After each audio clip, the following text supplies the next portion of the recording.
এই পেজটা ডিলিট করে দিব। আমি এই প্রফেশনে আর কাজ করব না। যে পেজটা আছে আমার ভেরিফাইড পেজ বাড়িসহক, এটা ডিলিট করে দিব, আর লাইভ করব না। মানে যতটুকু লাইভ করা হয়েছে যত চুক্তি অনুযায়ী সেটা টাকা আমরা রিটার্ন করে দিব।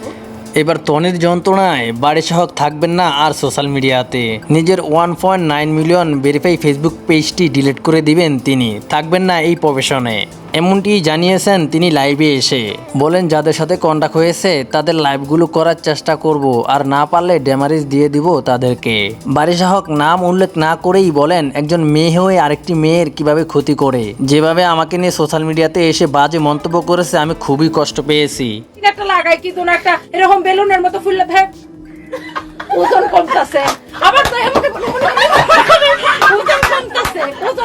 তনি যেভাবে ব্যঙ্গ করে বাড়িসহককে অপমান করেছেন সেটা দেখে বাড়িসহক রীতিমতো লাইভে এসেই প্রচুর খেপেছে তনির উপর। বাড়িসহক বলেন কিছু বলি না দেখে সাহস বেড়ে গিয়েছে, যে যার মতো করেই আমাকে বলছেন।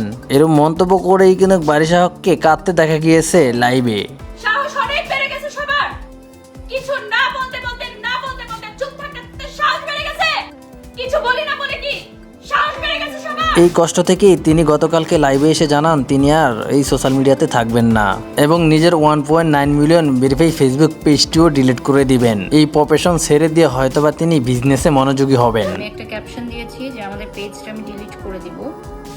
তবে সোশ্যাল মিডিয়াতে বাড়িসহক এবং তনিকে নিয়ে কিন্তু আগে বেশ আলোচনা সমালোচনাই হতো, এখন তাদের এরকম জর্গা দেখে রীতিমতো অবাক সবাই। কারণ অনেকেই মন্তব্য করেছেন দুজন তো একই নৌকার মাঝি, কে কাকে ছোট করে বলছে সেটাই তো বুঝতে পারছি না।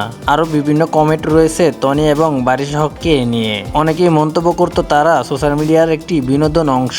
তো যাই হোক ভিউয়ার্স, বাড়িসহক এবং তনিকে নিয়ে আপনাদের কোনো মন্তব্য থাকলে অবশ্যই কমেন্ট বক্সে কমেন্ট করে জানাতে পারেন।